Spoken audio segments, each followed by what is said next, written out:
The 1987 Philippine Constitution. The 1987 Constitution of the Philippines is the supreme law of the land, serving as the basis for government, leading the nation in a path of justice, democracy, and progress. It came into effect after the turbulent period of martial law during the dictatorship of Ferdinand Marcos on February 2, 1987.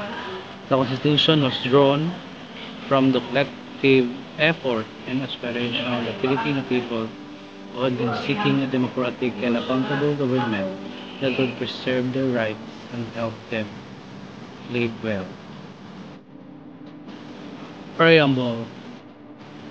We, the sovereign Filipino people, imploring the aid of Almighty God, in order to build a just and humane society, establish a government that shall embody our ideals and aspirations, promote the common good, conserve and develop our patrimony, and secure to ourselves and our posterity the blessings of independence and democracy under the rule of law and a regime of truth, justice, freedom, love, equality, and peace, do ordain and promulgate this Constitution.